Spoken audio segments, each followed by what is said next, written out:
역사를 발견하고 상상하라 미래를 민족문제연구소 팟캐스트 역발상입니다. 진행을 맡고 있는 MC노 노기환입니다. 여러분 반갑습니다.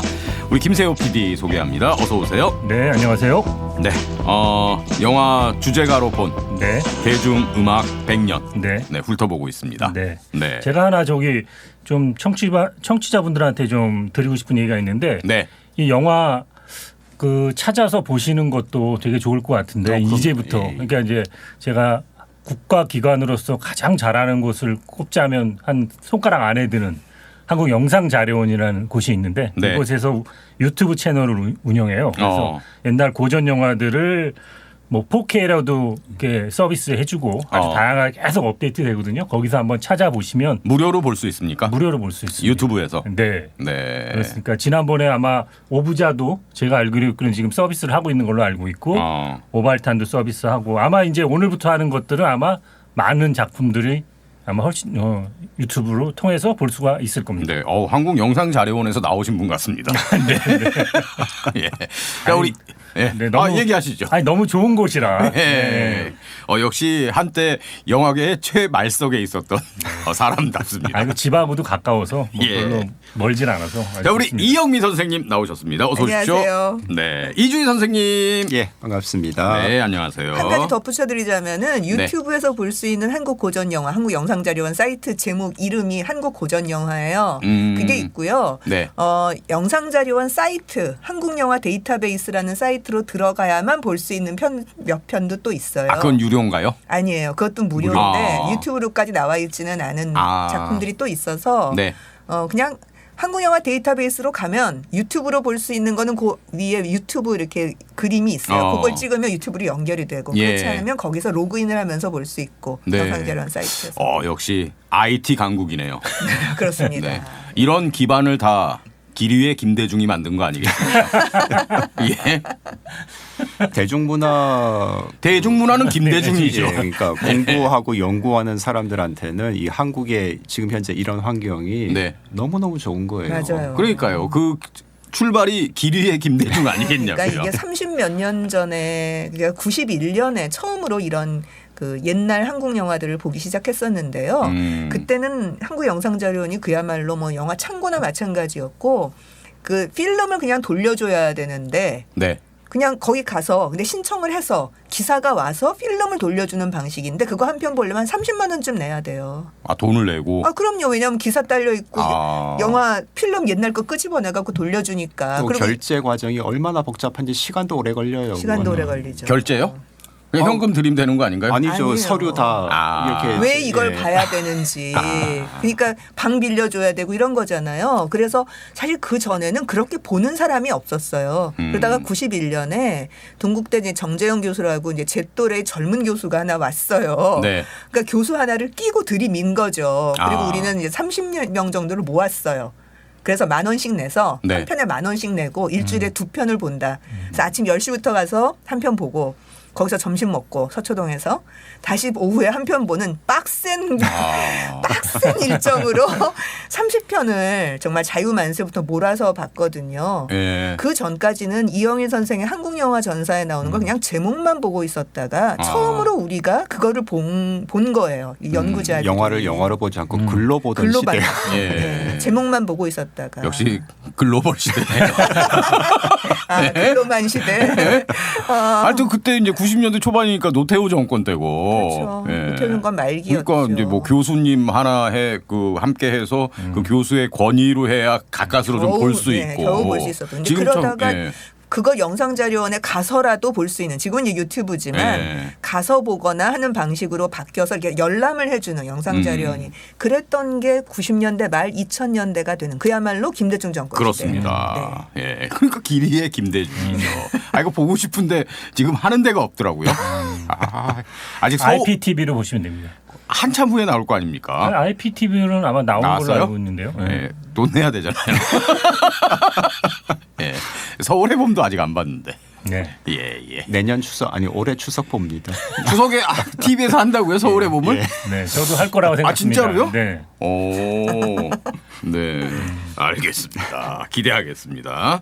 자, 그러면 지난 시간까지 했던 것 간략하게 복습하고 오늘 진도 나가는 게 어떨까 싶은데요. 네, 뭐 네. 지난 시간에 이제 50년대 얘기를 했죠. 네. 주로 50년대 중반부터 이제 50년대 말까지 뭐 불과 몇 년 안 되긴 하는데 사실 그때 한국 영화가 양적으로 정말 발전의 발전을 거듭하던 시기였기 때문에 그 수치를 보면은 1957년 제작 편수하고 1958년 제작 편수를 비교하면 거의 더블로 뛰어요. 그러네요. 예. 37편에서 74편으로. 그렇죠. 예. 그리고 1959년이 되면 드디어 네. 100편이 예, 넘어요. 100편을 돌파합니다. 111편. 그러니까 60년대가 뭐 한국 영화의 전성기, 양적 전성기라고 보통 얘기를 하는데 50년대 말에 이미 그 문은 열렸던 거죠. 네, 그렇죠. 이때부터 시작해서 쭉 올라오는 흐름이에요. 네. 예. 이때 어떤 이마수의 역할이 있었을까요? 뭐 없진 않았죠. 역할이라기보다는 이마수가 들어와서 어쨌든 대중문화, 특히 영화계를 말아먹은 셈이 됐고요. 그래서 관제 영화도 몇 편 만들고 그 연예계를 동원했죠. 네, 연예계 동원의 역사가 있는 거죠. 어쨌든 정부에서 지원을 해서 한국 영화를 이제 할리우드 영화에 밀려 있었던 것을 올려놓은 측면이 있고요. 그래서 그때부터 그 지방의 배급망이 정돈되기 시작한다 그래요. 그러니까 50년대 말 정도가 돼서 그냥 한 편이 아니라 무슨 뭐 호남 지방, 무슨 뭐 동쪽 지방 뭐 이런 것들 있잖아요. 그런 게 정돈되는 것도 50년대 말이라고 얘기를 합니다. 그러다 보니까 지난번에도 말씀드렸듯이 이제 무대에서 이루어졌던 수많은 연예물들의 성과가 영화로 들어오기 시작했고 네. 영화 인력이 그렇게 들어오다 보니까 그리고 관객도 같이 빨아들이다 보니까 악극, 국극, 무슨 신파극 이런 것들이 대중적인 무대들이 몰락하는 이제 그런 양상이 보이게 되는 거죠. 예. 그러면서 이제 부실한 작품도 나타나고 그렇죠. 뭐 아무래도 예. 주제가만 있고 영화는 없는 네, 그런 경우도 있고. 심지어 영화사는 있는데 영화를 한 편도 못 만들고 거꾸러지는 아. 그런 데들도 굉장히 많고 사기도 많고 영화 그렇죠. 한다고 돈 모았다가 날라버리는 이 일들도. 판이 아무래도 가요보다는 네. 판 만드는 것보다는 영화 만드는 게 판이 크니까 맞아요. 그만큼 위험 부담도 높고 그렇죠. 예. 그래서 오늘은 이제 50년대 말부터 60년대 초반 이야기를 할 텐데요. 이때가 그야말로 이렇게 확 밀고 올라오는 게 느껴지는 시대예요. 아, 60년대의 모습이 이때 정말 보이는구나. 그러니까 지난번에 했을 땐 50년대 영화의 느낌이었다면 네. 오늘 볼 영화들은 60년대 영화 쪽으로 포함시켜도 될 것 같은 그런 종류의 영화의 모습을 볼 수 있습니다. 그게 경향이 어떻게 다른 건가요? 일단 사람도 달라지고요. 예. 물론 이제 그러니까 가장 상징적으로 보자면은 박시춘 영화 주제가를 무려 4곡이나 들었거든요. 그렇죠. 네. 예. 근데 이제 오늘도 듣긴 듣는데 네. 확 줄어듭니다. 그리고 새로운 작가들의 모습도 이제 좀 더 등장을 하게 되는 거고. 세대 교체. 뭐 그런 인적 교체가 1960년 전후로 대중음악계에서는 분명히 있었거든요. 그러니까 그런 것들이 반영되기 시작을 하는 거죠. 그리고 네. 내용적으로나 그 콘텐츠가 들어오는 것으로 봤을 때도 지난주에 했었던 지난회 거는 주로 무대에서 갖고 온 얘기들을 되게 많이 했었잖아요. 네. 뭐 오후자 같은 것도 콘텐츠나 발상이 그쪽에서 왔다. 근데 오늘은 시기는 사실 비슷해요. 라디오 드라마 가 인기를 그게 또 끌면서 중요해요. 이제 영화가 되면서 그게 60년대까지 이어지는 경향이거든요. 그래서 시기적으로는 오늘 하는 거나 지난해 하는 거나 거의 비슷한데 우리가 약간 60년대와 연결되는 부분을 오늘로 따로 띄어서 말씀을 드리는 겁니다. 예컨대 1956년에 청실홍실 인기 끌면서 바로 영화화되고요. 꿈은 사라지고 동심초 뭐 줄줄이 드라마 히트 바로 영화화. 그래서 60년대가 되면 어느 정도가 되냐 하면요. 드라마를 막 띄우고 있는 아직 나오지도 않았는데 판권 막 팔리고 그러니까 라디오 드라마죠. 라디오 드라마가 말 그대로 입도 선매하는 거죠. 네네. 예. 그런 일들이 막 벌어지고 다 같이 히트하고 그리고 내용적으로도 이런 아무래도 라디오 드라마에서 나왔다 보니까 좀 건전하다고나 할까 그런 경향이 좀 있어요. 그러니까 방송은 그 당시에는 영화보다는 조금 더 건전해야 된다는 왜냐하면 관이 주도를 하고 있는 거였기 때문에 예. KBS 같은 국립이었으니까요. 예. 지금 KBS도 엄청 건전해요. 사장 바뀐 다음에 네. 와 나는 진짜 이렇게 건전해도 될까 싶을 정도로 건전합니다. 건전으로 돌아갔군요. 네. 이와 맞물려서 특히 60년대 초반 59년, 60년, 61년, 62년 이렇게 가면서 김승호 영화라고 불리는 가족물 약간 코믹한 경향도 있고 아닌 것들도 있는데요.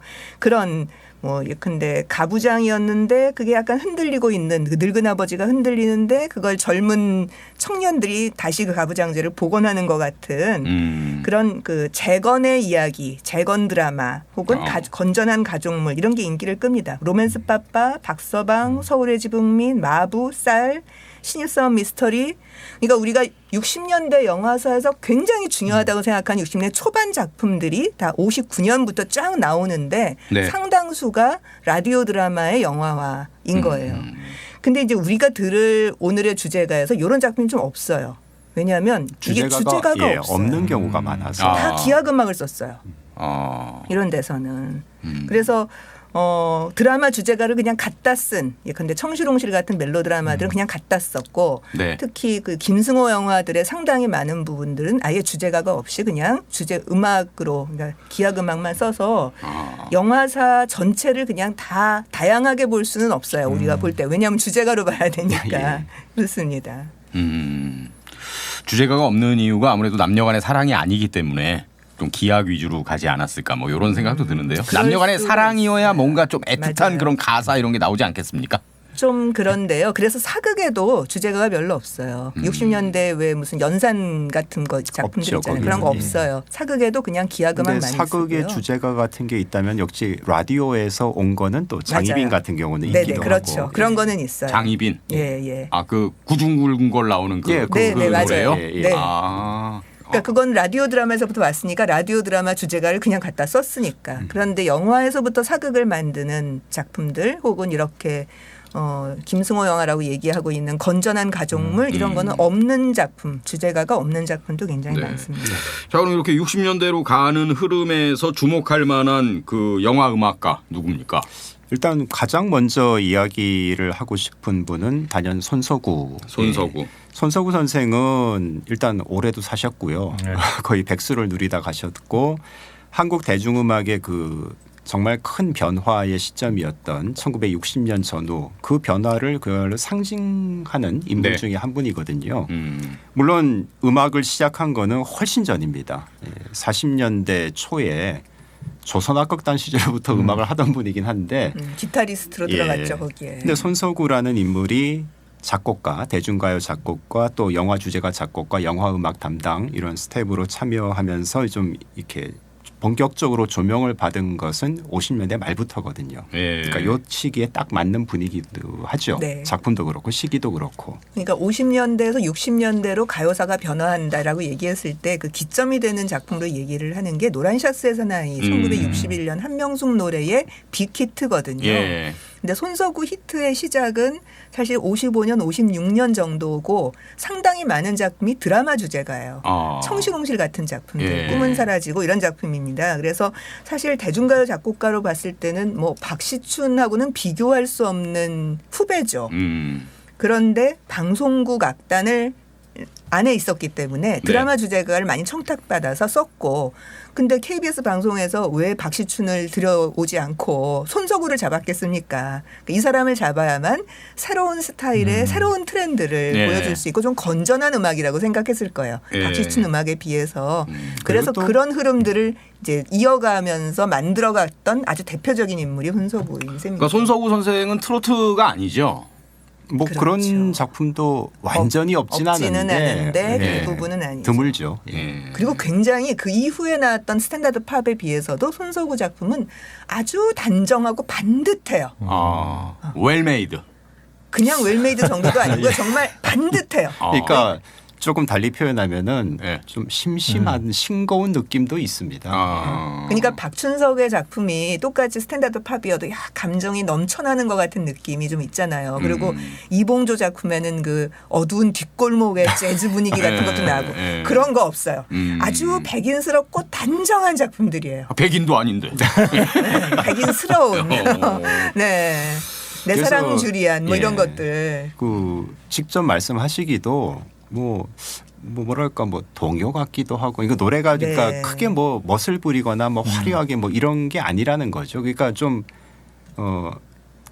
안 좋게 보면은 진짜 심심하다, 싱겁다, 동요 같다라는 평도 나올 수 있는 그런 곡들이 좀 있죠, 많죠. 예. 예. 근데 그게 1960년대에 4.19, 5.16 거치면서 뭔가 우리가 재건도 하고 정말 건전하게 뭔가를 해봐야 돼라고 하는 막 희망이 올라오는 시대잖아요. 예. 항상 정권 초기에는 뭔가 그런 게 있으니까 그런 분위기하고 딱 맞아 떨어진 거예요. 민심하고. 예. 그래서 60년대 초반은 대중가요사에서도 손석구의 시대라고 얘기할 수 있죠. 그러다가 그게 64년 정도 이제 박정희 정권이 한 1, 2년 가서 약간 그 허니문이 떨어질 때쯤 되면 네. 몇 개의 약간 좀 그 우울한 느낌이 이렇게 솟아올라요. 그게 하나는 트로트고요. 동백아가씨가 64년. 예. 그리고 맨발의 청춘같이 이봉주스러운 이봉주 스타일. 노래들 이런 게 인기를 끄는 게 64년입니다. 예. 손석구의 시대가 지고. 그럼 이 손석구 선생은 어떤 영화들을 했습니까? 예, 일단 주제가와 관련해서 주제가 없는 영화는 또 들을 수가 없으니까 예. 일단 가장 먼저 좀 꼽을 작품은 그 영화는 제목이 나 혼자만입니다. 나 혼자만. 예, 나 혼자만이. 나 혼자만이 예, 그거예요. 그대를 예, 노래. 맞아요. 예. 사랑 이 노래예요? 예, 네. 그 영화 나 혼자만이의 주제가가 나 하나의 사랑인데 지금 제가 했던 게 제목이 나 하나의 사랑. 그렇죠. 네, 예. 나 하나의 사랑이에요. 그러니까 이것도 좀 계속 연쇄의 반응을 일으키는 건데요. 꽃고무예요. 또 꽃고무예요. 그러니까 손석구 선생이 곡을 만들어서 음반이 나오기 전에 방송을 통해서 먼저 발표를 했답니다. 이분이 아까 말씀대로 방송국과 좀 관계가 밀접했기 때문에. 예. 근데 반응이 너무 좋더래요. 막 엽서가 막 날라들고 그랬대요. 그래서 오아시스 레코드에서 음반을 냈죠. 그래서 꽤 히트를 했고. 그게 55년. 예, 네. 나 하나의 사랑이 이제 송민도 노래로 히트를 했는데 네. 노래가 성공을 하다 보니까 당시 대중 소설계에서 정말 손꼽히는 작가였던 박계주 이분이 소설을 써요. 이 노래에서 착안해가지고. 그러니까 나 하나의 사랑 가사를 보면은 그 어떤 뭐 스토리가 없죠. 없는데 그 느낌으로 소설을 쓴 겁니다. 네. 근데 박계주가 어느 정도로 유명한 사람이냐면요. 1950년대 대중소설계의 빅3 작가를 꼽아라. 네. 그러면 하나가 김내성. 출이 김내성은 많이 쓰시던. 추리극장 예. 추리부터 시작해서 그러니까 마인 같은 작품이 가장 일제강점기 때 유명한 작품이라고 그랬잖아요. 예. 해방 후에는 청춘극장, 애인, 인생화보, 신라건의 별 쓰시다가 마무리를 못하고 돌아가셨어요. 그다음에 정비석 두 정비석. 번째가 자유부인, 자유부인. 민주어족, 황혼열차 뭐 너무너무 많아가지고요. 제가 정비석 작품론을 쓰는데 네. 장편만 그러니까 사극 빼고 네. 역사 소설 빼고 40년대부터 시작해서 한 50년대 말 60년 정도까지 장편만 30개를 읽었어요. 30몇 편을 읽었어요. 그러니까 연재를 동시에 서너 개를 해요, 이분이. 와. 엄청나죠. 하루 종일 썼구나. 20문 저잡지 이렇게 해갖고 동시에 한 3개 정도가 한꺼번에 돌아가고 있어요.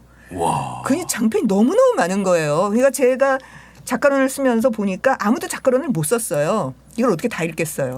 근데 제가 제일 먼저 썼어요. 그래서 그러니까 정비석이 있고요. 그 다음에 세 번째가 박계주예요. 박계주는 일제강점기 때 수뇌보라고 하는 아주 제일 유명한 유명한 작품이 작품. 예. 있었죠.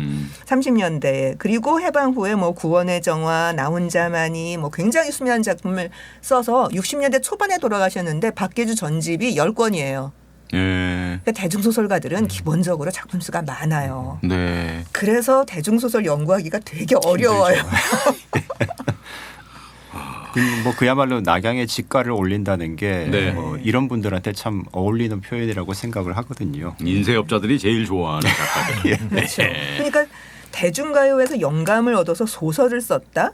이게 신파극을 만들고 영화를 만들고가 아니고 소설가가 썼다? 그것도 허접한 소설가가 아니라 당대에 굉장히 잘 나가는 빅3 소설가 중에 한 명이 썼다는 거잖아요. 그 얘기는 뭐냐면 문단의 유명한 작가가 보기에도 이 노래가 꽤 고상하고 멋있었다고 느꼈다는 거예요. 그러니까 박계주가 노래를 딱 듣는데 박시춘 작곡 아메리카 차이나타운을 듣고 소설을 쓸 리는 없다는 거죠. 그런 거죠. 근데 나 혼자만이는 작가에게 어떤 영감이랄까 이런 걸 주는 그런 노래였다는 거죠. 네, 감동할 수 있는 노래였고 손석구는 바로 그런 새로운 스타일을 만들어내는 창작자였던 셈이죠. 그럼 이 소설을 영화로 만든 건가요? 예, 그래서 그게 또 그러니까 소설은 1957년에 나왔는데 예. 그게 58년에 영화로 만들어집니다. 아. 그래서 나 혼자만이라는 영화가 이제 개봉을 한 건데 재밌네요. 그 나 혼자만이 영화 광고를 보면은 일명 네. 부제 나하나의 사랑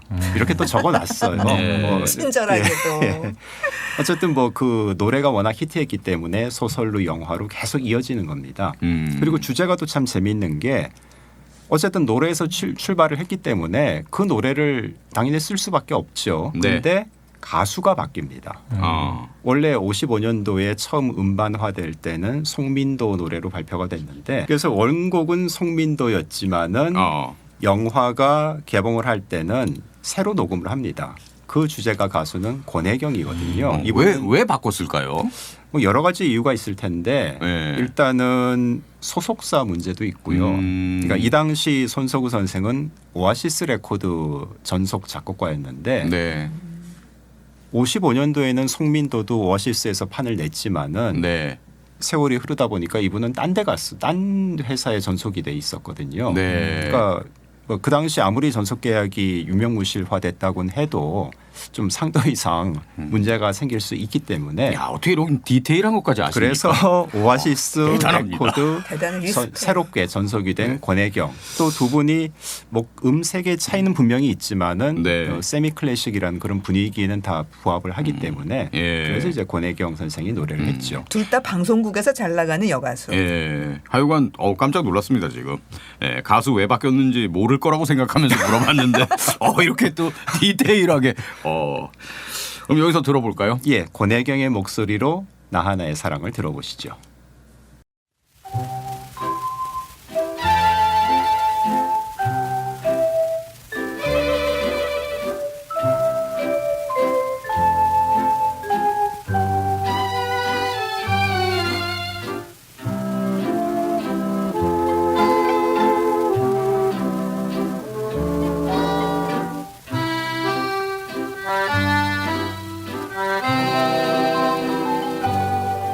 나 혼자만이 그대를 알고 싶소. 나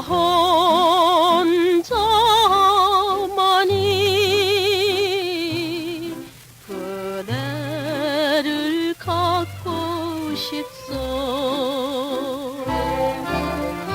나 혼자만이 그대를 사랑하여 영원히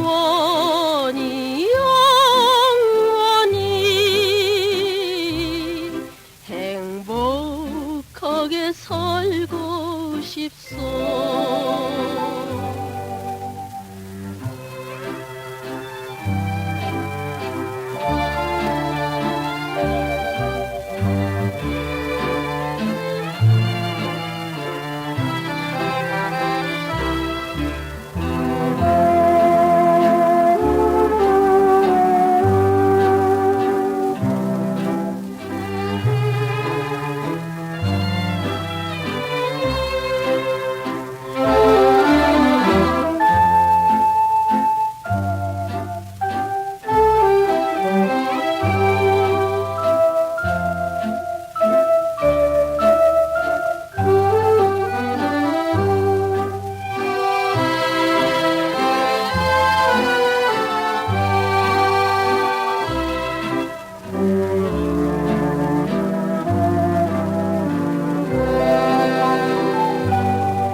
나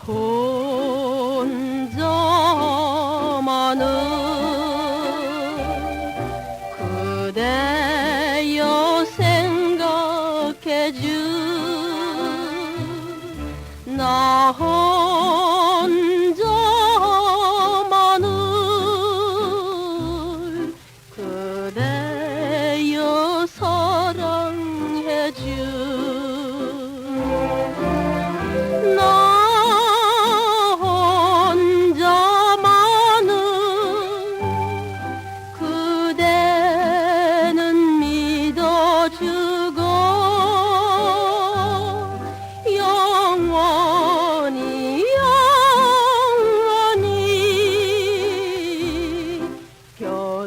변함없이 사랑해주.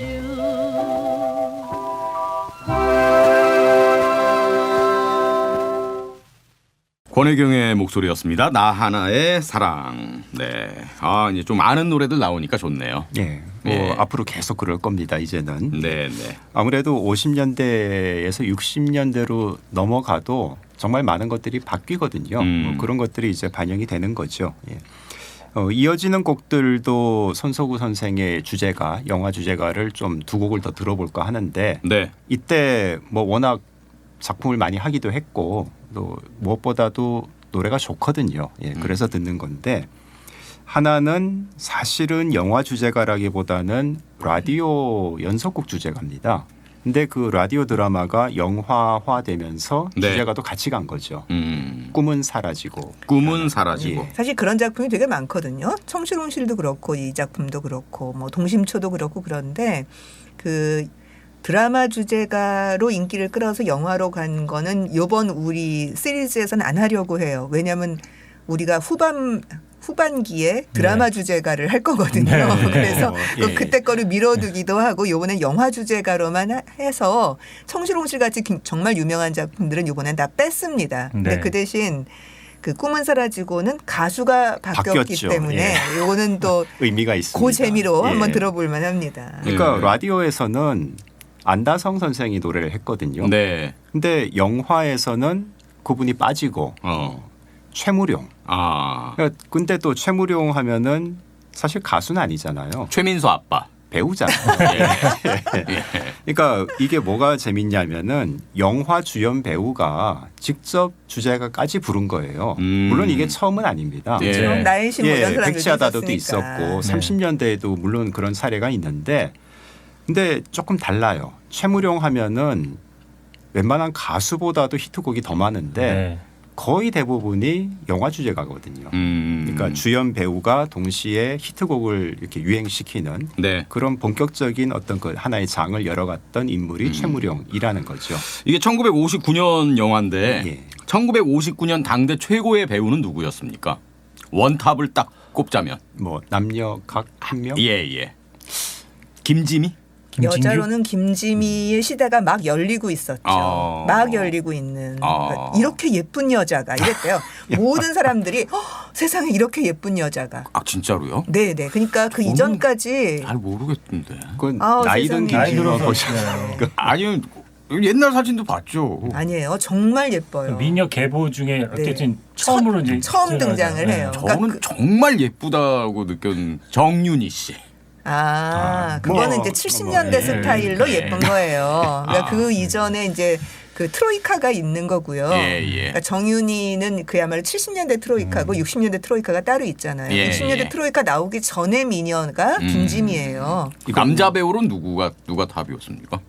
남자 배우는 59년 정도. 김진규인가요? 아니면 그렇죠. 여전히 김진규가 김진규. 그리고 최무룡이 이제 치고 올라오는 아. 분위기고 3, 4년 되면서 신성일의 시대가 열리죠. 그때는 이제 예. 완전히 그야말로 바뀌죠. 원톱으로, 진짜 예. 원톱이죠. 이건 뭐 아무도 범접할 수 없는. 그리고 70년대까지 계속 신성일이에요. 계속. 신성일을 따라갈 수는 없는 아. 그렇게 되죠. 그렇군요. 네. 자, 그럼 꿈은 사라지고 듣고 한 곡 더 들으면 어떤 노래인가요? 예, 또 하나는 뭐 꿈은 사라지고처럼 영화 자체가 이야기거리가 있는 작품은 아닌데 네. 곡은 주제가만큼은 꿈은 사라지고 못지않게 성공한 그리고 요즘 젊은 분들한테도 나름 익숙한 곡이 아닐까 잘 알죠, 이 싶은데 노래. 예, 네. 이별의 종착역. 아, 김현식. 네, 예. 네, 네. 김현식 신촌 때문에 보르스. 네. 김현식 때문에 다시 유명해졌죠. 아, 그 김현식 원곡이 아니었습니까? 그렇군요. 이렇게 생각하는 네. 아, 저는 아. 지금 한평생을 그걸 김현식 형의 원곡이라고 생각하고 있었는데. 무려 1960년 노래입니다. 아, 그렇군요. 네. 오늘 처음 알았습니다. 80년대 말 노래가 아니라 그건 마치 저기 1970년대 노래라고 서울 야곡을 그렇게 알고 있는 거랑 비슷하죠. 아 전영. 네, 예. 전영이 불러서 아, 그거는 제가 알고 히트했으니까. 있었죠. 전형이 리메이크한 건 알고 있었는데 이별의 종착역은 몰랐습니다. 아. 그리고 이 노래를 그 부른 분이 손시향이라고 네. 그 예명이 도미도 역시 도미하신 분이거든요. 미국으로 가서. 근데 이분도 그러니까 손석구 선생이 생전에 그 회고하시는 말씀이 네. 살면서 많은 가수들을 만나봤는데 그 뭐랄까요? 그 왜 영화에서도 특정 감독이 특정 배우하고 이렇게 네. 잘 맞는 그런 페르소나. 예, 뭐 네. 그렇게 표현하는 것처럼 내가 정말 잘 내 노래를 멜로디를 가장 잘 표현해 주는 가수가 남자에서는 손시양이다. 그리고 여자는 김성옥이었는데 네. 둘 다 안타깝게도 활동을 몇 년 하지도 않고 다 미국으로 갔다. 너무 아쉽다. 나랑 좀 더 했으면 좋았을 텐데. 하여튼 이 손시양도 당대 일단 음색이 너무나 달콤한 게다가 인물이 여동생이 미스 코리아였으니까요. 집안 내력이. 아 그리고 신성이라고 고등학교 동창. 정말 예. 누구하고요? 신성이. 신성이라고. 네. 그래서 신성일 선생은 뭐 그 본 건데 고등학교 동창인 손시양이가 네. 뭐 본명은 아니지만은 가수인데도 이제 인물로 이렇게 네. 확 떴은 걸 보면서 아니 인물로는 내가 쟤한테 안 밀리는데 나라고 못할 소냐 그 얘기 말하자면은 들었다. 예. 맞다. 예. 아 그래서 데뷔. 예. 그렇군요. 야, 이별의 종착역이 그러니까 손석우 작사 작곡이네요. 예. 이야. 그러니까 영화 자체는 뭐 줄거리는 별게 없어요. 굉장히 통속적인 멜로. 네. 예. 더군다나 그 당시 시대상을 또 나름 잘 반영을 하고 있는 전쟁통에 죽은 줄 알았던 뭐 연인이 살아 돌아와서 뭐 삼각관계 뭐 이런 다분히 통속적인 내용인데 그래서 영화 자체는 별로 그렇게 흥행도 그렇고 평가도 그렇고 신통할 게 없는 작품이지만 주제가만큼은 예, 엄청난 히트를 했고 또 중요한 작품으로 기억되고 있죠. 네. 자, 손석우 선생의 작품 두 곡 듣겠습니다. 최무룡의 목소리로 꿈은 사라지고 그리고 손시양 이별의 종착역.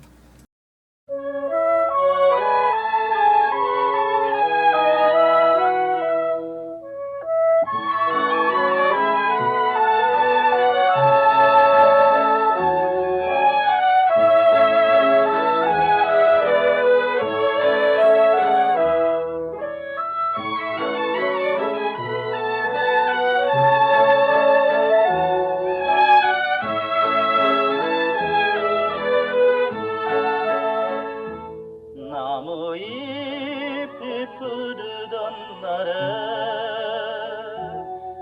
개구름 피어나듯 사랑이 일고 끝없이 퍼져나가던 젊은 꿈이 아름다워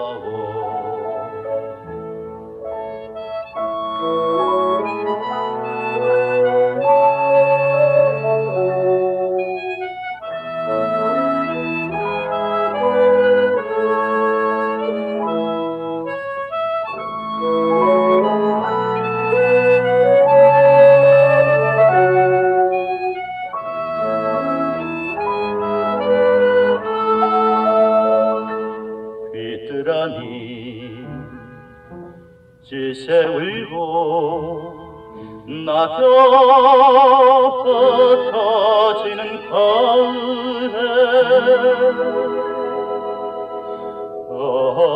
꿈은 사라지고 꿈은 사라지고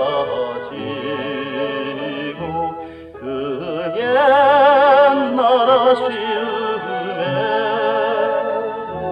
한없이 웁니다.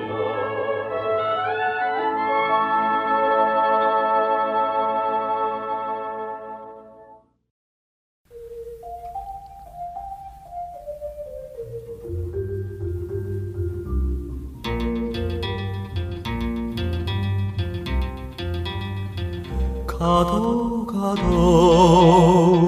끝이 없는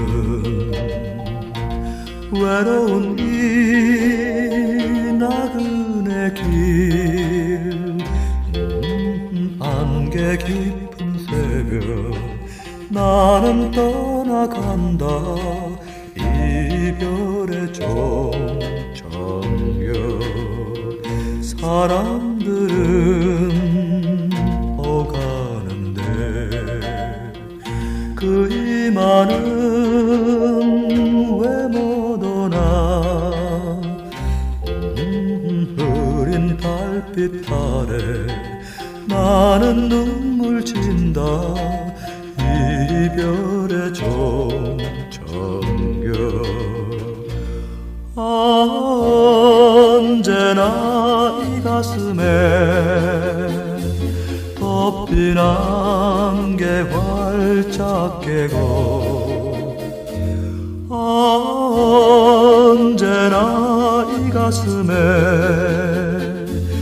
밝은 해가 떠오르나 가도 끝이 없는 고달픈 이 나그네 길 빗바람이 분다 나는 보라가 진다 이별의 종정여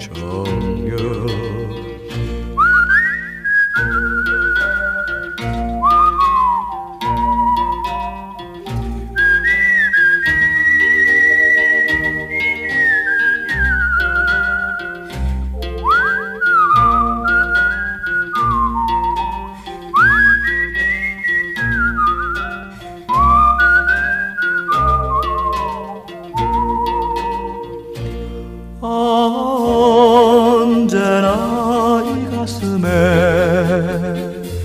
덮인 안개 활짝 깨고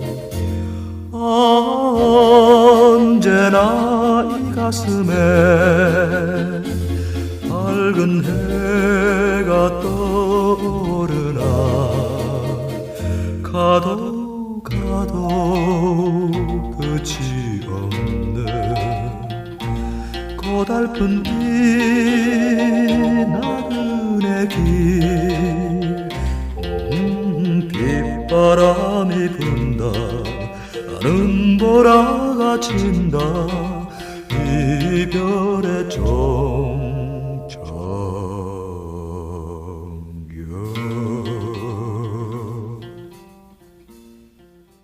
자, 꿈은 사라지고 이별의 종착역 들었고요. 그러면 이 시기 되면 이제 박시춘 선생은 거의 활동이 없는 건가요? 영화판에서? 그렇지는 않죠. 아. 그러니까 손석구라는 작가가 등장하면서 대중음악계의 어떤 흐름도 바뀌게 되고 뭐 영화도 이제 50년대와는 또 다른 60년대의 모습을 이렇게 열어가긴 하지만은 네. 모든 변화가 다 그렇듯이 과거의 것이 하루아침에 다 그냥 싹 사라지고 이런 일은 없거든요. 그렇죠. 예. 그러니까 뭐 주제가도 마찬가지입니다. 50년대 스타일로 만들어진 그런 노래들이 5말 6초 이때 또 나름 유행한 곡들도 있거든요. 네. 그래서 그런 곡을 두 곡을 또 모아봤는데 그중 하나가 이제 박시춘 작곡입니다. 예. 네. 근데 그보다 앞서서 유정천리라는 노래 또 영화이기도 하고 요거를 좀 먼저 얘기를 해볼까 해요. 이거는 이제 똑같은 영화 제목하고 주제가 제목하고 똑같은데 사실 영화도 그렇고 영화는 진짜 뭐 필름도 안 남아 있지만은 별다른 흔적을 남기지 못한 작품인데 감독도 그다지 유명한 그렇죠. 감독도 예. 아니고 근데 노래는 뭐 그럭저럭 성공을 했고요. 꽤 알려진 곡이고 엄청나게 성공했죠 사실. 예. 유정철리가 그 노래인가요? 가련다 떠나는다. 가련다. 그리고 이거는 또 본의 아니게 4.19하고 엮여가지고 그쵸. 더 크게 알려진 그런 4.19 노래이기도 때 합니다. 개사곡으로 나와서 노가바. 예. 그 기억이 납니다. 예. 방송했던. 기억나죠? 예. 네. 예. 그리고 이 필름이 안 남아 있기 때문에 정확한 내용은 알 수 없지만은 보면서 정말 이게 바로 옛날 스타일의 주제가지 이런 생각이 딱 드는 게 반야월 작사거든요. 네. 반야월 작사 김부의 작곡인데 반야월 선생이 또 책에 그렇게 썼잖아요. 영화 주제가를 많이 했는데 그 전에 미리 시나리오를 본다는 거예요. 일독을 하고 예. 거기에 맞춰서 나는 주제가를 썼다는 거죠. 근데 60년대 영화 주제가 보면 안 그런 작품들이 훨씬 더 많거든요. 그런 걸 굳이 반영하지 않더라도. 근데 유정철리 같은 경우는 좀 올드한 스타일이다 보니까 네. 정직하게 스토리를 반영을 다 합니다. 그래도 주제가 작사를 하려면 시나리오 정도는 읽어야 되는 거 아닌가요? 아니 근데 왜 시나리오를 안 읽고 그냥 노래를 노래답게 썼는데 잘 맞아 떨어지는 경우들도 있죠. 근데 옛날 스타일이라고 지금 말씀하시는 건 뭐냐면은 줄거리 요약본 같은 느낌 가사가요? 있잖아요. 네. 네. 예. 그러니까 진짜 이상한 이상한 건 아니고 진짜 요약을 잘한 거는 정말 장한몽가죠. 이수일과 심순애. 네, 대동강변 부병루와 산보하는 이수일과 심순의 양인이로다 이렇게 줄거리 요약본으로 딱 네. 나오잖아요. 그러니까 옛날 뮤직비디오가 가사를 묘사하는 거랑 네. 똑같이. 예. 저는 아직도 생각나는 옛날 뮤직비디오. 옛날에는 뮤직비디오 없으니까 방송사 PD들이 그냥 만들었잖아요. 그때가 아마 조용필 허공 나올 때였는데 꿈이었다고 생각하게 이렇게 시작하지 않습니까? 꿈꿔요? 김혜수 누나가 그때 어린 김혜수 네. 누나가 자다가 꿈꾸다가 딱 깹니다. 이렇게 시작해요. 그런 그러니까 스타일로. 발상이 딱 그냥 너무 정직하게 그냥 하시는. 그러니까 가련다 떠나련다 무슨 뭐 누구 손을 잡고 그냥 고스란히 나오잖아요. 그러니까 이런 스타일이 반영월 작사 스타일이에요. 되게 낡은 스타일이죠. 예. 그래서 뭐 노래 가사에 등장하는 내 아내를 원망하랴. 아내가 그렇지. 영화에도 나오고 누이 동생 해숙이야 역시 그렇지. 영화에 나오고요. 어린아들 손을 잡고 어린아들 나오고요. 네. 정직하게 반영이 돼 있습니다. 네. 그리고 뭐 특기할 만한 점이 굳이 하나 있다면은 영화에서 네. 네. 그 어린아들 손을 잡고의 그 어린아들이 안성기 씨입니다. 뭐 안성기 씨는 정말 50년대 말부터 예. 아역을 계속 해왔던 분이에요. 뭐 거의 오키와 예, 쌍벽을 이루는 그렇죠. 예, 그럼 아역 배우. 영화 인생 몇 년입니까 도대체? 뭐 어마어마하죠. 뭐. 지금 뭐 60년이 훨씬 지났죠. 우리가 알고 있는 그 한여에서 되게 연기 잘하잖아요. 한여에서 그 아들 거기도 역할을. 나오죠. 예, 예. 그보다 더 어렸을 때거든요. 지금 이거는.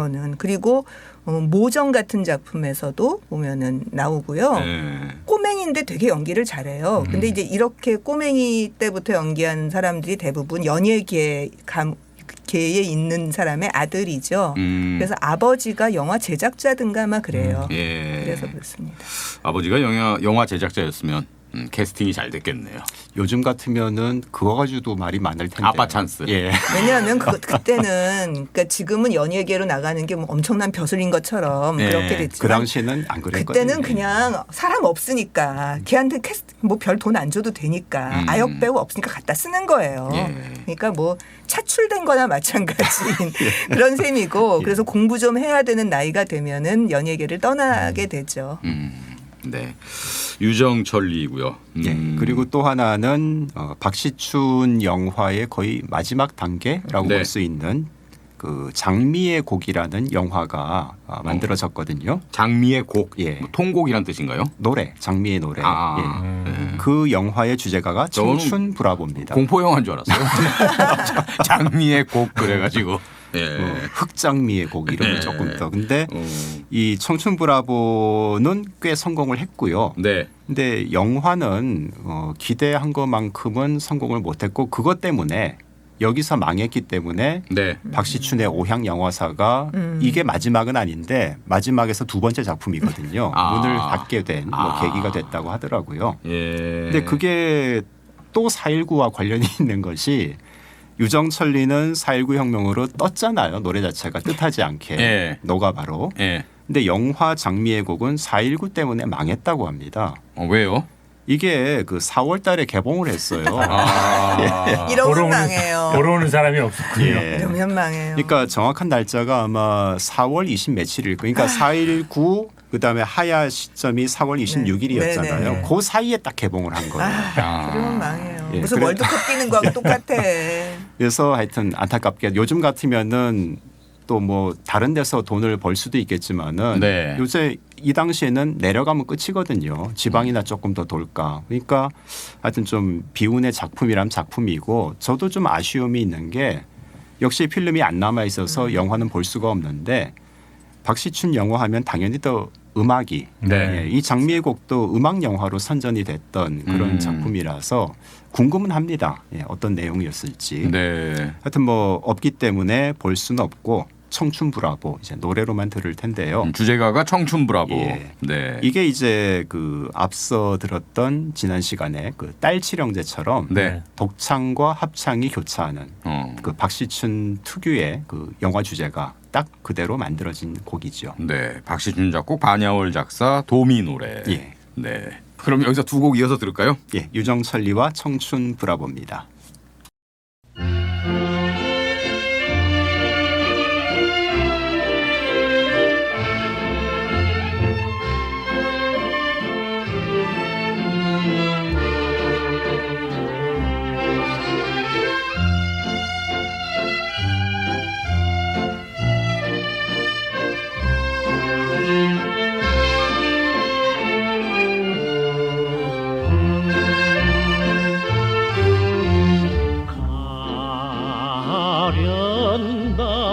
떠나련다 어린 아들 손을 잡고 감자 심고 수수 심는 두메산 꼴내 고향에 못 살아도 나는 좋아 외로워도 나는 좋아 눈물 어린 보따리에 황혼빛이 젖어드네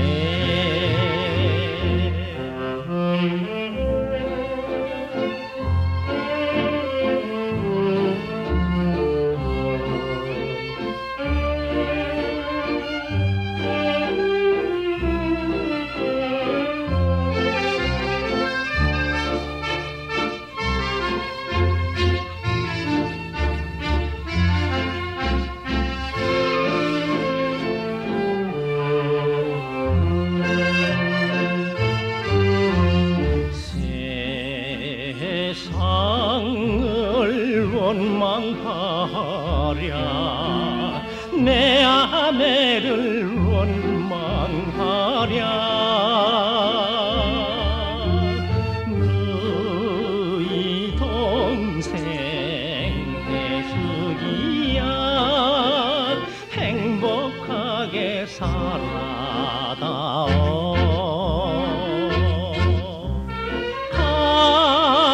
가도 끝이 없는 인생길은 몇 급이야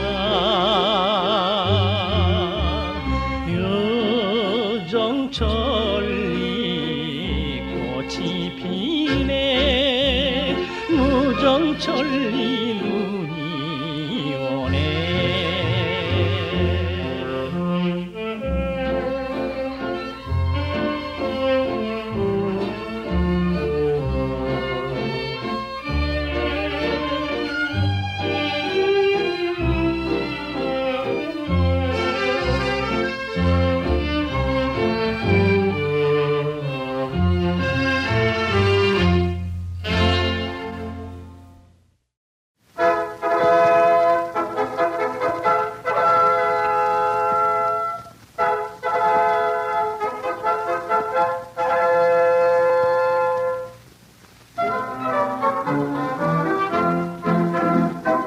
장미꽃이 피는 그 창문을 단둘이서 바라보면은 장미꽃이 피는 전덕길을 즐겁게 걸어가면은 어둠에서 들려오는 사랑의 노래 그 누구가 불러주나 행복의 노래 바람결에 쏟아지는 연분홍 태풍 꽃잎처럼 날려서 온다네 청춘도 한때 사랑도 한때 다 같이 잔을 들고 울어보 꽃이 피는 그 창문을 눈가쁘게 바라보면은 장미꽃이 피는 전덕길을 가만 걸어가면은 밤새도록 손을 잡은 노래 부르고 뭉쳐보는 뭉쳐보는 손짓을 하네 뭉쳐보는 뭉쳐보는 가슴을 안고 오늘 잡고 또 가간다 시절도 함께 열매도 함께 다 같이 산을 들고 울어보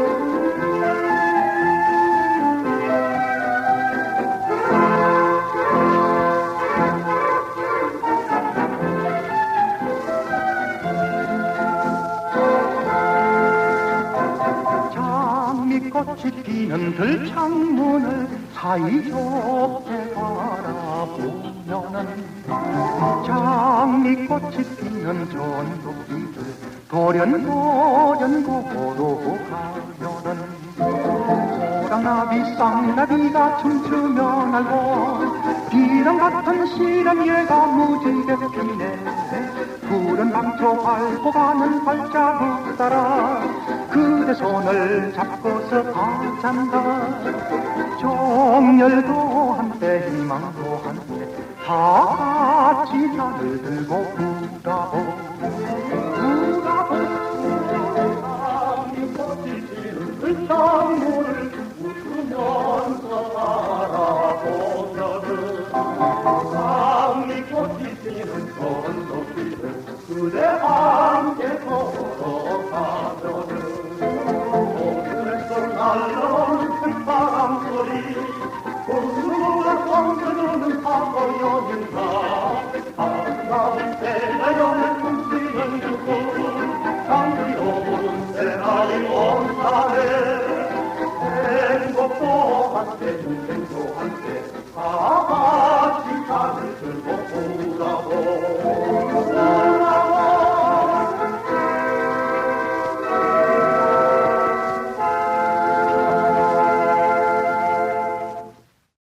지금 들은 청춘 브라보는 현인 선생이랑 똑같은데요, 목소리가 그 도미 선생이. 예, 뭐 처음 데뷔할 때부터 예. 뭐 그런 걸 공식적으로 표방한 건 아니지만은 누가 들어도 네. 제2의 현인 이런 느낌이 있지 않습니까? 공식적으로 표방한 것 같은데요. 그러니까 저기 지난번에 가왕 이야기할 때도 제가 한번 말씀드렸습니다만 어느 시대 때 아주 뚜렷하게 변화를 보이고 히트한 가수가 나오면은 예. 그 다음엔 그걸 모창하는 것처럼 계보가 형성이 되죠. 쭉 나오는 예. 거죠. 예. 이제 뭐 무슨 퍼스널리티권 뭐 이런 거 있지 않습니까? 예. 요런 게 더 강화되면 이것도 좀 그 문제가 되지 않을까요? 대중예술에서는 사실 그런 계보가 만들어진 건 참 많아요. 네. 자, 다음은 이제 또 어떤 작품들을 얘기해 볼까요? 예, 요 곡들은 요 작품들은 네. 그 60년대 초, 그러니까 본격적인 60년대의 느낌은 없는데, 그러니까 약간 50년대와 60년대가 정말 딱 교차하는 그 시기의 작품들이거든요. 영화도 그렇고 주제가도 그렇고. 네. 그 대표적인 작가를 요런 시점에 딱 어울리는 작가가 누가 있을까 생각을 해보니까 한 분은 지난 시간에도 들었던 그 박춘석 네. 네. 한 곡을 더 준비를 했고 또 한 분은 원래는 가수로 더 유명한 분인데 이 시기에는 작곡가로서 또 활동을 많이 했던 이인권이라는 분이 있습니다. 예. 그 꿈꾸는 백마강 그 노래 부른 분이거든요. 예. 근데 이분이 해방 전에는 가수였는데 40년대 말부터 악극 작가로 네. 그러니까 작곡을 시작을 해요. 그러다가 50년대 말부터는 악극의 시대가 저물었기 때문에 영화로 또 넘어오게 되는 겁니다. 근데 이 흐름을 쭉 보자면 확실히 박시춘하고 앞에 손석구가 지었던 노래나 영화의 계보가 상당히 다르다는 느낌을 받잖아요. 아, 박시춘의 시대는 지겠구나 이런 느낌이 들죠.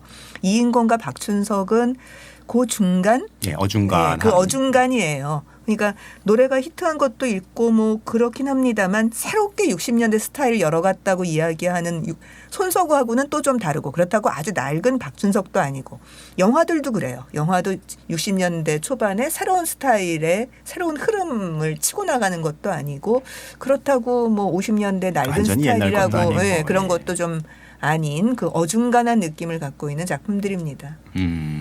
일단 이인권 작곡의 영화 네. 주제가를 두 곡을 준비했습니다. 네. 둘 다 유명한 노래거든요. 하나는 카츄샤의 노래. 카츄샤의 노래. 예. 마음대로 그렇죠. 예. 네, 그 노래예요. 사랑하고 이 노래. 예, 예. 김부자 노래로 많이 알고 있는. 네. 그래서 이게 그렇게 오래된 노래인 줄 모르는 분들이 지금도 꽤 있고요. 맞아요. 심지어 이제 영화 주제가인 줄은 더 모르는 네, 거죠. 네. 예. 이거 김부자 오리지널인 줄 알고 계세요. 이게 송민도거든요. 그리고 뭐 카츄샤니까 당연히 아시겠지만은 네. 그 톨스토이 예, 소설을 원작으로 하는 건데 뭐 저작권 없던 시절이니까. 아니 톨스토이 죽은 지가 그렇죠. 그러네요. 예. 근데 또 모든 원작 뭐 이런 것들이 다 그렇긴 한데 그대로 옮겨오진 않습니다. 그러니까 소설은 소설이고 영화는 영화예요. 예. 예. 그래서 사실 제가 부활을 읽어보진 않았는데요. 네. 근데 대충 어떤 이야기라는 거는 이제 소개 이런 자료를 통해서 알고는 있으니까. 그런 책이 뭐 한두 권입니까? 그렇죠. 고전이랑 원래 그런 것이. 그럼요. 중고등학교 읽어야지 하다 3분의 1 읽고 덮은 몇몇 작품 중에 하나. 근데 하여튼 영화는 톨스토이의 의도와는 사뭇 다르게 그야말로 통속적으로 만들어졌어요. 예. 근데 그 사실 그 역사는 이때부터 시작된 게 아니고 정말 그렇죠. 예. 정말 옛날. 그러니까 1910년대 우리나라에서는 그 네. 더 일찌감치는 일본에서 그렇죠. 신파극으로 만들어서 엄청나게 인기를 끌었고요. 음. 그리고 카츄샤가 아예 그 가요로도 그 일본 작품과 함께 일본 노래가 들어와서 다시 인기를 끌었고. 그래서 제가 이 작사한 분이 유호 선생님이잖아요. 그래서 유호 선생님한테 구술을 받으면서 물어봤어요. 옛날 카츄샤 있었는데 그 노래에 영향을 받았냐 그랬더니 아 그게 있기는 있었지 들어는 봤는데 알고는 계시고. 들어는 봤는데 뭐 이 정도 수준이에요. 그러니까 직접적으로 영향받았다고 얘기할 수는 없는데 예. 어쨌든 우리나라 사람들이 되게 좋아하는 텍스트 대중적으로도 많이 알려진 텍스트가 톨스토이의 부활이에요. 그러니까 그냥 이렇게 중고등학교 때 열심히 읽어야지 하고 덮는 게 아니라 무슨 연극을 보거나 뭐 무슨 스토리 무슨 극반이라고 하죠. 음반의 한 부분 극의 한 부분이 들어가 있는 그런 것으로도 아주 대중적 인기를 얻었던 그 이야기 그 작품 중에 하나가 부활입니다. 근데 결국 그게 이제 60년까지 와서 영화로 만들어지는 거죠. 그러니까 캐릭터로 보면은 진짜 심순에 못지않은 카츄샤 뭐 그렇죠. 그렇죠. 이게 주인공이 남자가 아니고 카츄샤를 주인공으로 보자면 신파도 그런 신파가 없죠. 그 부잣집 도련님 좋아하다가 결국은 버림받고 버림받고. 뭐 감옥에 갇히고 뭐 세상에 그런 신파가 없는데 딱 그렇게 만들기 되게 좋은 작품이고 우리나라 사람은 그런 방식으로 이 카츄샤를 계속 그 특히 기생되고 이런 거잖아요. 더 웃기는 거는 부활이면 도대체 어떻게 만들었을까가 되게 궁금하지 않아요? 무슨 러시아 분위기로 만들었을까? 러시아 이름을 썼을까? 아니에요. 그렇게 하기에는 예산이 많이 들었을 것 같은데.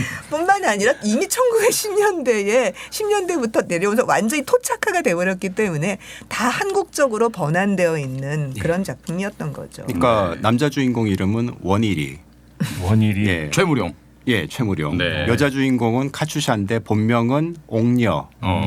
김지미. 예. 네. 옥녀는 제가 알기로 산딸기 시리즈 중이나 그쪽에서 제가 근데 본 거예요. 옥녀가 왜 카츄샤가 됐느냐? 예. 그 술집에 나가면서 그렇죠. 술집에 나가면서 이름이 카츄샤로 바뀌게 된 아, 거죠. 그러니까- 그러니까 카츄샤의 노래가 얘기가 되는 건데. 아 순이가 에레나가 되듯이. 그렇죠. 네. 예. 그러니까 네. 톨스토이가 이 얘기를 들었으면은 자 벌떡 일어났을 내용이긴 한데 하여튼 모든 이 번안이라는 데서 필연적으로 이런 뭐 생길 수밖에 없죠 또 이건. 네. 예. 이 감독이 유두연 감독이라는 분인데요. 네. 유두연 감독은 사실 영화 평론가로도 유명하기도 한데 누구 아버지로 얘기해야 지금은 더 잘 알아들을 수 있어요. 유진아 교수 아버지, 영화 평론가 유진아 씨의 아버지입니다. 네. 감독뿐 아니고 영화 평론가로 활동을 많이 했고 좀 엘리트적 분위기에 그런 머릿속에 든 게 굉장히 많은 그런 연출 감독 이런 그래서 분이 톨스토이의 작품을 선택했군요. 선택할 수 있는 거죠. 이 정도가 되면. 그러니까 아무리 부활을 우리나라 대중들에 맞춰서 신파적 색깔로 강화해서 만들기는 했습니다만 감히 톨스토이의 부활을 영화로 만드는 이런 과감한 시도를 한다는 거는 상당히 나는 좀 자신 있어. 세련되고 엘리트적이야. 네. 이런 자신감이 있어야 가능한 거죠.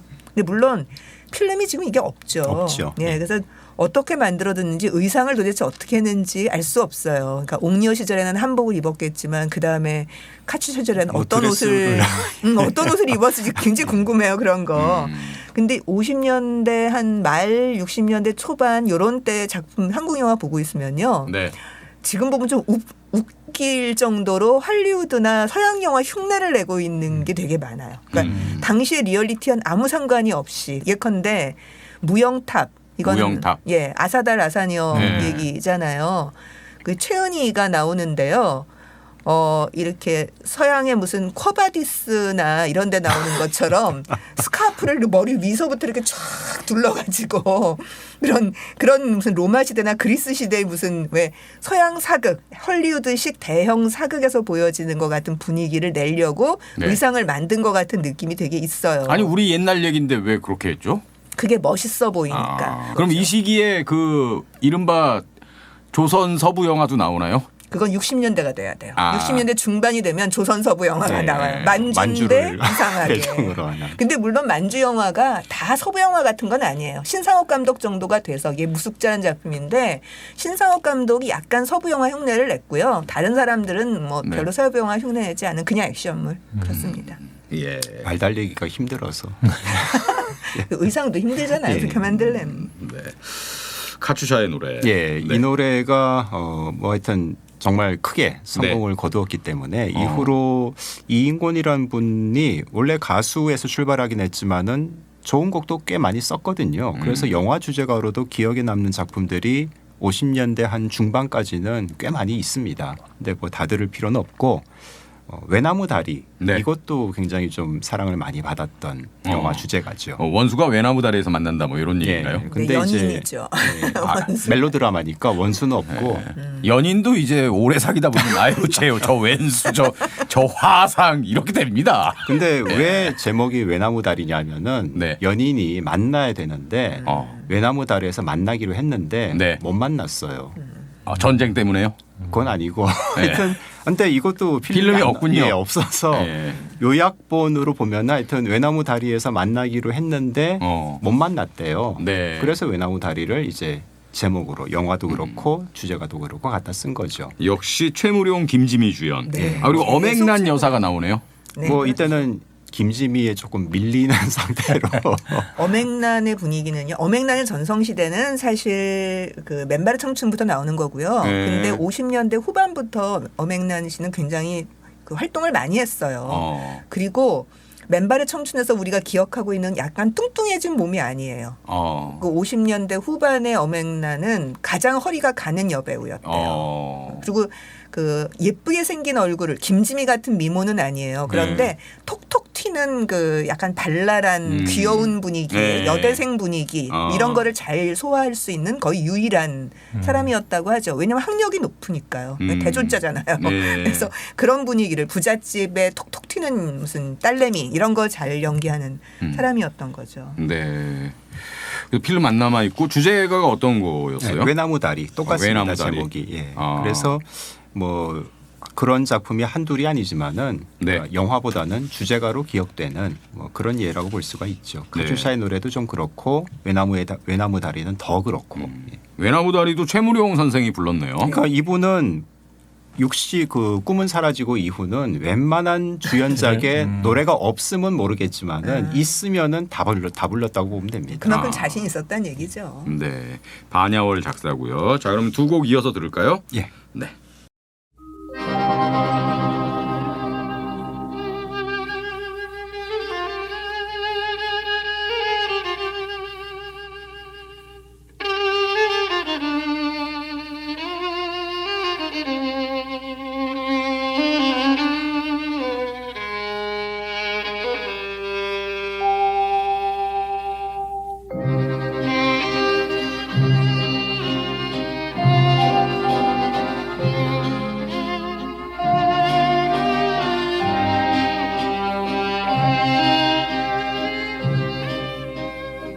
마음대로 사랑하고 마음대로 떠나가신 첫사랑 도련님과 정든 밤을 못 잊어 얼어붙은 마음속에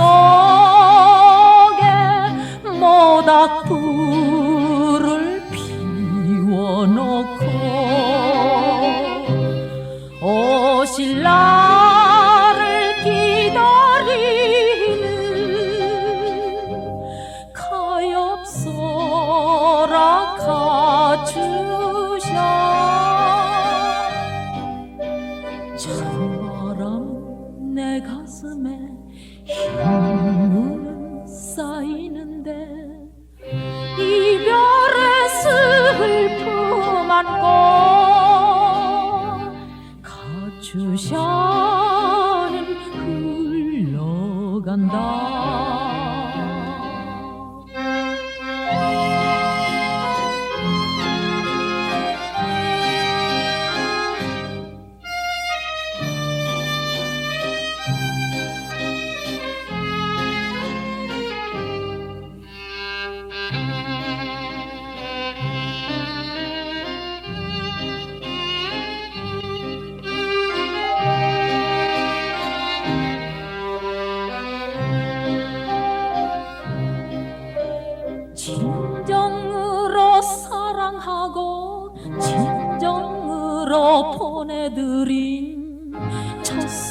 싹 맺은 열매 웃기 전에 떠났네. 내가 지은 죄이기에 끌려가고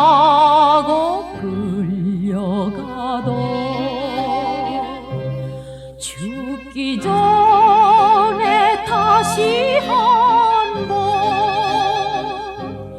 보고 팔아 가주셔.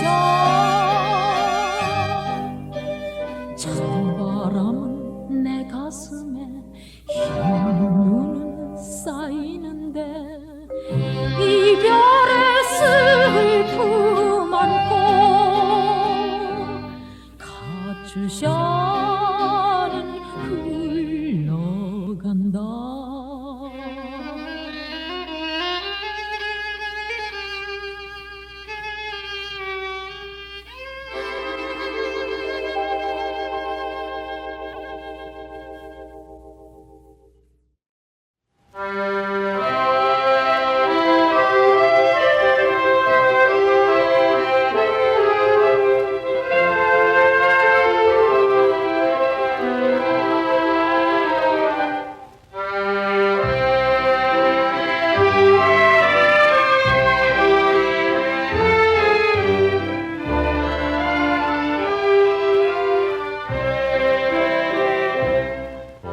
복사 돋는 꽃이 피는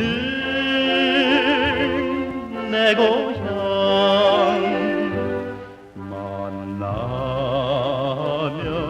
즐거웠던 외나무다리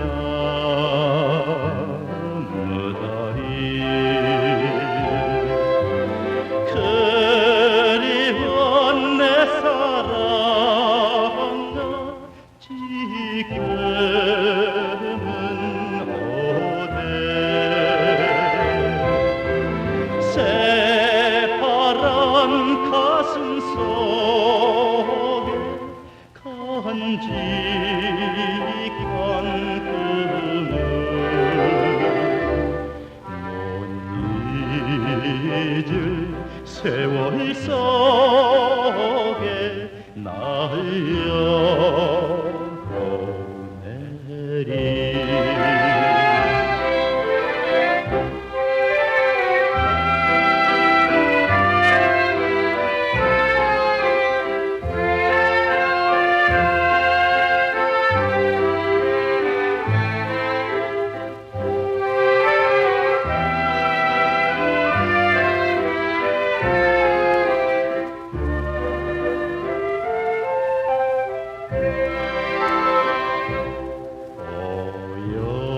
어여쁜 눈썹까리 뜨는 내 고향 둘이서 속삭이던 외나무다리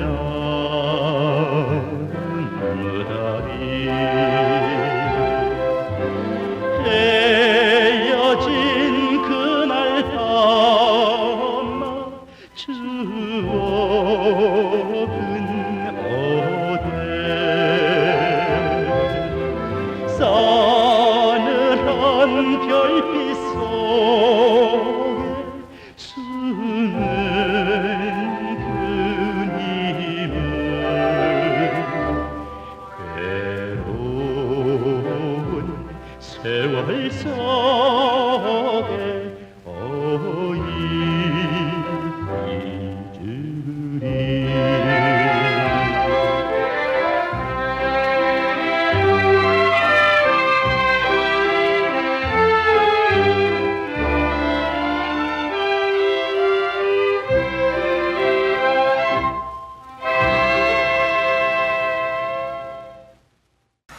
카츄샤의 노래 그리고 외나무 다리 함께 들었습니다. 네. 이제 박춘석 작곡 예. 네, 주제곡을 하나 얘기해야 될 것 이제 같은데요. 넘어왔는데 네. 한국의 뭐 음악 영화 그러면은 뭐 30년대부터 치든 아니면은 그 49년에 푸른 언덕으로 치던 시점을 하여튼 나름 음악 영화의 계보가 있는데요. 참 희한한 게 네. 그 대부분이 사라졌습니다. 그러니까 다행히 푸른 언덕, 오부자 같은 경우는 발굴이 되긴 했는데 아직도 볼 수 없는 영화가 더 많아요. 음악 영화 중에서는 역사적으로 중요하다고 하는. 그래서 그 중에 하나가 바로 이 준비한 노래 사랑이 메아리 칠 때가 주제가로 사용된 유랑극장이라는 영화가 또 있었거든요. 예. 63년도 개봉작인데 이것도 볼 수 없는 영화입니다. 근데 당시 영화 평 같은 걸 보면은 뭐 하여튼 나름 그 음악이 풍성한 작품이었다고 돼 있고 뭐 뮤지컬 홈 드라마를 표방했다 뭐 이런 기록도 있고 하니까 그럼 음악은 주제가만 남아 있는 건가요? 지금은 그렇죠. 그리고 주제가도 많습니다. 5곡인가 6곡이 음반에 수록이 됐거든요. 예. 뭐 물론 이제 OST하고는 차원이 다른 거긴 하지만은 박춘석 선생이 이제 여기서 음악을 맡았는데 당시 신문평에 보면은 뭐 이야기는 조금 뭐 통속적이고 그냥 뭐 그런데 박춘석의 음악은 뭐 괜찮군 뭐 이런 좀 분위기. 그러니까 트로트 이전에 박춘석의 음악을 좀 뭐랄까요? 그러니까 집대성했다고나 할까? 잘 네. 보여주는 그런 작품이었던 것 같아요. 근데 지금은 이제 주제가만 남아 있는 거죠. 근데 보면은 참 이 시기에 열심히도 뮤지컬을 하고 싶어 했구나라는 생각이 참 많이 들어요. 로망 같은 거 아니었을까? 네. 그러니까 그 드라마, 라디오 드라마 방송 쪽에서도 보면 그렇게 시극이라는 걸 좀 하고 싶어 해요. 뮤지컬 하고 싶어 하고 시극하고 싶어 하고. 그러니까 시극은 그 예술을 하는 사람들이 시 그러면 그게 멀리는 정말 그 엄청나게 고상한 그 무엇이라고 생각하는 것 같아요. 시에 대한 존경심 예. 같은 게 있어서 그런 것 같기도 하고요. 뮤지컬은요. 연극계에서도 그렇고 영화에서도 그렇고 계속 뮤지컬 해보고 싶어 하는데 뭔가 미국의 새로운 현대적인 조류? 좀 이런 생각이 있는 것 같아요. 그러니까 우리가 했었던 옛날 악극하고는 좀 다른 거잖아요. 따지고 네. 보면 대중적인 음악극이라는 점에서 악극이나 뮤지컬이나 뮤지컬이나 뭐. 사실 마찬가지죠. 음악이 그냥 트로트냐 아니냐와 차이가 있을 뿐이지. 사실 옛날에 악극, 가극이라고 한다고 다 그런 스타일도 또 아니거든요. 근데 어쨌든 미국에서 요즘 뮤지컬이라고 하는 게 굉장히 새로운 거라더라. 뭔가 되게 중요한 거라더라. 이런 식의 생각을 하고 있었던 것 같아요. 그래서 미국 시차를 갔다 온 무슨 당시에 50년대 그렇게 이제 미국 쪽에서 돈 들여갖고 그 한국의 예술인들 뭐 유명 인사들을 그렇게 미국 시차를 많이 시켜요. 박인환도 갔다 왔습니다. 한두 사람이 아니에요. 네, 그냥 뭐 며칠씩 묵고 오기도 하고 몇 달씩 가 있기도 하고 그 시차를 갔다 오는데 갔다 오면은 그렇게 뮤지컬을 하고 싶어하는 그런 게 이제 많습니다. 유치진 같은 사람들한테 대표적인 경우였고 결국은 자신의 딸이 연출을 해서 포기와 베스 같은 작품을 올리기도 하고 근데 그게 연극에서 잘 안 돼요. 왜냐하면 포기와 베스 같은 어려운 작품이 될 리도 없고 그거를 노래와 연기를 다 소화하는 배우를 쉽지 않죠. 구하는 것도 네. 가능하지 않고 그 음악도 잘 소화가 안 되고 그래서 정말 한국에서 창작 뮤지컬의 시대가 본격적으로 열리는 거는 2000년대가 되어야 가능한 거거든요. 2000년대. 네. 근데 그 전까지 계속 뭔가 조금씩 시도가 있는데 이때가 시작이에요. 50년대 중후반부터 그렇게 뮤지컬 하고 싶어서 온 곳에서 이제 그 해보고자 노력했던 흔적이 지금 이 유랑극장 같은 작품에서도 등장을 하는 거죠. 네. 조금 덧붙여서 말씀을 드린다면 박정희 정권이 들어선 이후에는 아예 국책으로 뮤지컬 같은 걸 만들죠. 만들어 보고 싶어서 예그린이라고 하는 관제 단체를 하나 만들게 됩니다. 근데 처음에 예그린 만들 때는 뮤지컬을 목표로 먼 목표로 했지만 뮤지컬 못 만들었어요. 몇 년 동안. 그러다가 66년이 되어서야 몇 년 지나고 나서야 첫 작품 살짝이 없어요를 겨우겨우 성공을 하죠. 그리고 이거는 이제 배비장전을 리메이크 한 작품이고 이 작곡가가 그 각본을 쓴 대본을 쓴 사람은 김영수 작가였고요. 그리고 작곡가가 최창권. 태권부. 예, 최창권은 최호섭의 예. 아버지죠. 예. 나중에 서울대 교수 하신 예. 서울대 음대 작곡가 출신의 그러니까 박춘석은 연주자 출신이고 음대에서는 이분은 최창권은 작곡가 출신이어서 그 대중음악계에 공부 좀 한다는 어깨에 힘준다는 사람들 계보를 따라가 올라가다 보면은 최창권으로 닿는다 그런 얘기를 많이 합니다. 그래서 겨우 살짝이 없어요 한번 해보고 이 예그린이 나중에 서울 시립뮤지컬단, 국립뮤지컬단, 뭐 지금은 서울시 뮤지컬단으로 되어 있는 바로 네. 그 단체입니다. 예. 그러니까 이런 뮤지컬 역사를 보면은 제 입장에서는 아까도 잠깐 했던 얘기지만은 악극을 너무 싫어해요. 네. 우리는 다르다라는 걸 그 드러내기 위해서 악극을 너무 그러니까 누르는 그런 게 좀 읽혀가지고 제 입장에서 좀 불편할 때가 많았거든요. 그거는. 악극 비하. 뭐 말하자면 진짜 예. 그 얘기는 한꺼번에 다시 뒤집어 보면은 그만큼 비슷하게 봤다는 이야기일 수도 있어요. 사람들이 그거나 그러니까 그것과 비슷하니까 그것과 차별화하려고 이제 쌩 난리를 치고 있는 거고, 특히나 그게 악극이 발전해서 뮤지컬로 간 게 아니라 뮤지컬은 거의 이렇게 돈 들여서 국가가 나서서 엘리트들이 나서서 막 이렇게 해주고 외국 작품 갖고 오고 이런 방식이잖아요. 네. 그랬기 때문에 더더구나 그 이전에서는 토착적인 악극과는 거리두기를 더 심하게 하지 않았나 싶습니다. 그러니까 뮤지컬단으로 60년대 만들어진 게 예그린이었다면, 그리고 네. 국립가무단, 시립가무단으로 갔다면 80년대 만들어진 게 서울예술단이에요. 서울예술단 처음 만들어질 때 이름이 88예술단이었습니다. 그러니까 88 올림픽 때 뭔가 해봐야 되잖아요. 예. 그러니까 그때 내세울 수 있을 만한 88 올림픽을 네. 뭐 겨냥하거나 뭐 무슨 외국 뭐 사람들 왔을 때 북한에는 피바다 있다는데 예. 너네는 뭐야 하면 맞짱 뜰 수 있는 뮤지컬을 만들어야 되는 거죠. 예. 그래서 두 개의 거대한 뮤지컬단이 다 관제로 만들어진, 국가가 돈을 들여서 만들어진 단체였던 셈이에요. 그럼 그때 피바다에 대항하는 그런 창작 뮤지컬을 만들었나요? 아, 나왔죠. 근데 피바다보다 훨씬 못하죠.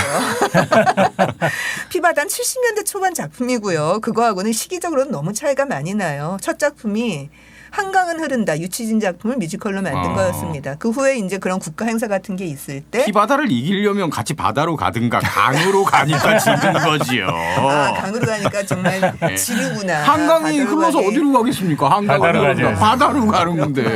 아, 예. 그렇군요. 근데 몰랐네, 정말 또. 북한은 일찌감치 이런 가무극, 음악극에 그렇죠. 예. 어. 투자를 많이 했고 혁명가극. 예. 그러니까 예그린 이런 당시에 비교하면 뭐 그 이후로도 그렇지만은 좀 뭐 이념적인 그런 걸 떠나서 규모 기술 자체가 예. 비교가 안 돼요.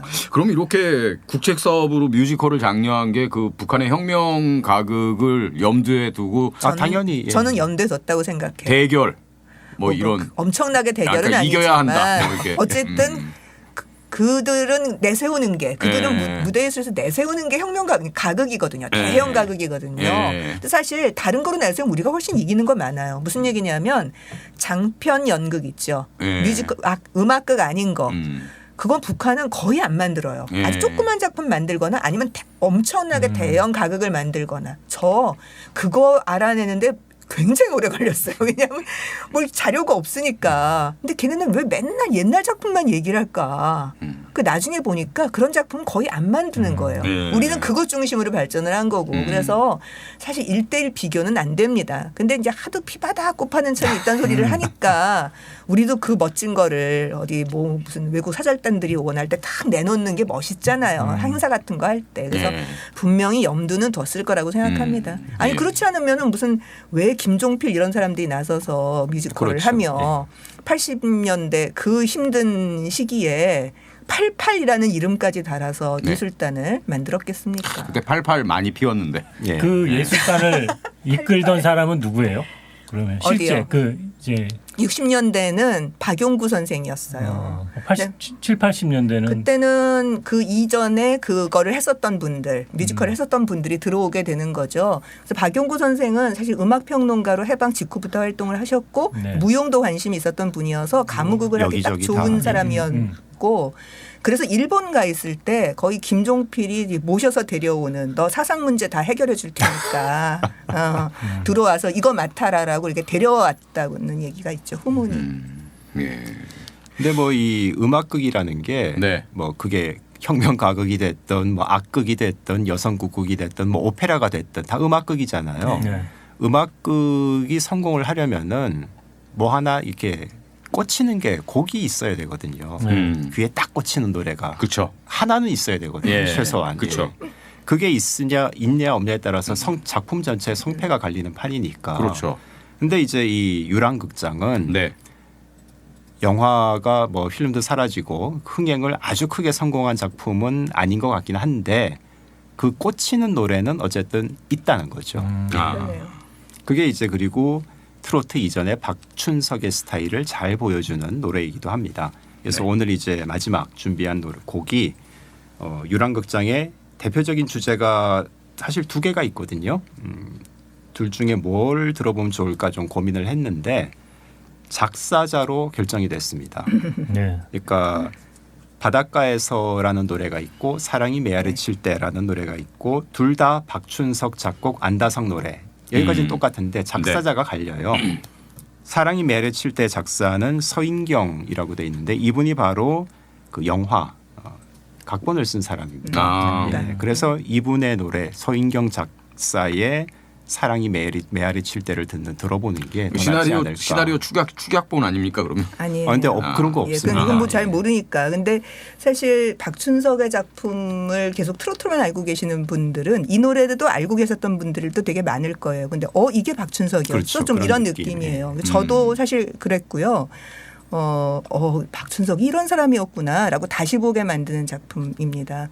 특히 그 양희은 가수가 어디 무대에서 노래를 부를 때 자기 옛날 노래로 좋은 노래로 이렇게 착 부를 때가 있거든요. 예. 그 몇 곡 중에 하나가 이 노래예요. 사랑이 메아리 칠 때 굉장히 멋있는 노래라고 생각하고 있고 그래서 그렇게 옛날 우리나라 대중가요로 양희은 같은 가수가 아주 오랫동안 기억에 남아 이거 너무 좋은 노래라고 기억하고 있는 그런 노래입니다. 네. 이른바 격조. 그렇죠. 예, 이 격조 시대의 있는 노래. 격조. 네. 자, 영화 주제곡을 통해서 대중가요 100년의 역사를 훑고 있습니다. 그럼 다음 시간에는 이제 본격적으로 60년대 이야기를 하는 거죠. 그렇죠. 예. 네. 많은 것들이 달라지는 그런 노래들을 들을 수 있습니다. 자, 그러면 안다성 노래 박춘석 작곡 서인경 작사 사랑이 메아리 칠 때 들으면서 다음 시간을 또 약속하겠습니다. 우리 이영미 선생님 그리고 이준희 선생님 고맙습니다. 다음 시간에 또 뵐게요. 고맙습니다. 네, 우리 김세호 PD도 고생하셨습니다. 네. 자, 여러분 댓글 좋아요 구독 부탁드립니다. 고맙습니다. 감사합니다.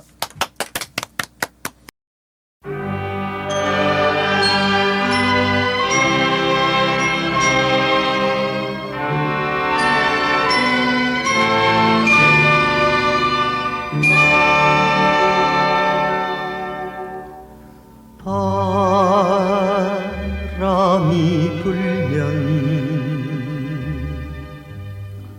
산 위에 올라 노래를 띄우리라 그대 창까지 달 밝은 밤은 호수에 나가 가만히 말하리라 못 잊는다고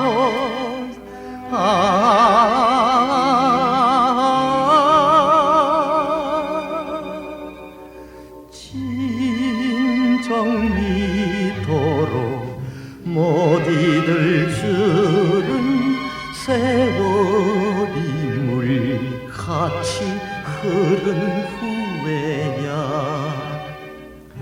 고요한 사랑이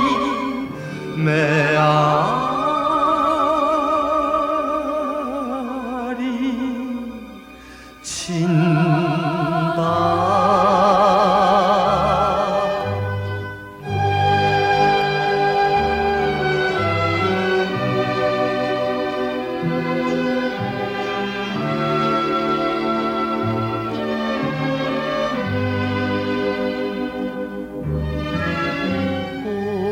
꽃 피는 봄엔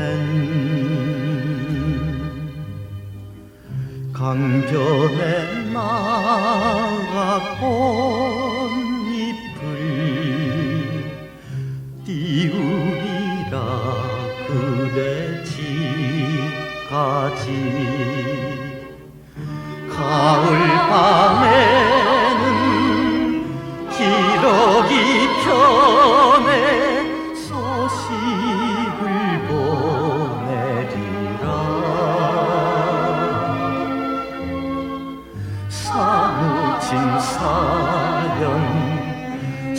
사모진 사연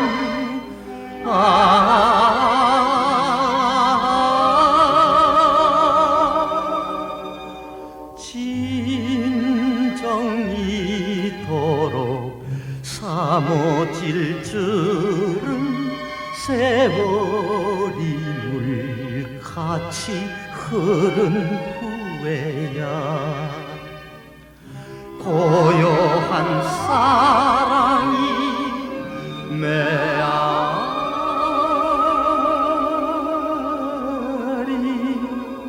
진